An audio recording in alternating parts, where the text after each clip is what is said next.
Alexandra pour Go Référencement. Je suis ici à Boule de Cristal et je suis en compagnie de Sylvain Lafrance, vice-président principal de Radio-Canada.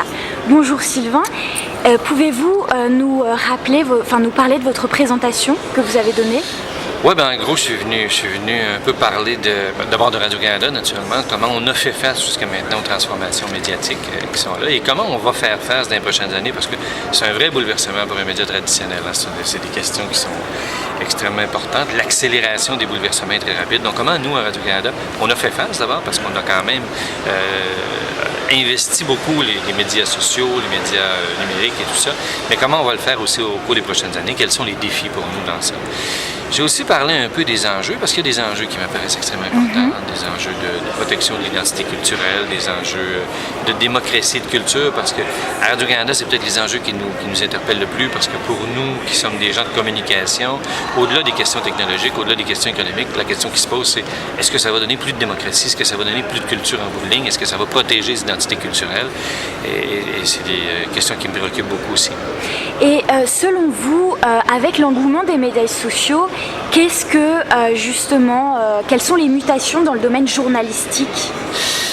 Il y en a beaucoup. D'abord, il faut s'adapter à tout ce qu'on appelle la participation citoyenne ou le journalisme citoyen. C'est une grosse question pour nous parce qu'on est des gens qui sont plutôt de l'école de la médiation journalistique. C'est-à-dire que le journaliste est quelqu'un qui porte pour nous un regard sur une société, qui interprète cette société-là, qui nous la raconte, qui essaie de dégager les éléments les plus porteurs de sens dans ça, ceux qu'on devrait savoir pour vivre en société.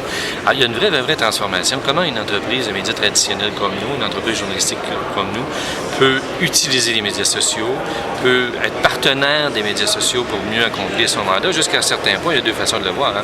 On peut le voir comme une concurrence absolument incroyable, ou on peut le voir aussi comme une opportunité incroyable de devenir plus qu'avant encore un outil de démocratie, un outil de culture, ce qui est le grand rêve utopique, je pense, utopiste des médias, que d'être un vrai outil de démocratie et de permettre une meilleure démocratie. Donc, à mon avis, il faut trouver une façon d'utiliser les médias sociaux, d'intégrer les médias sociaux dans notre approche pour s'assurer qu'on est plus qu'avant le grand média de démocratie qu'on devrait être. Et que pensez-vous de la notion de vie privée sur les médias sociaux, les sites comme Facebook, par exemple? Il y a un vrai risque, surtout quand on voit arriver des Foursquare ou des choses comme ça. Je me dis, il y a des vrais risques sur la vie privée, des vrais risques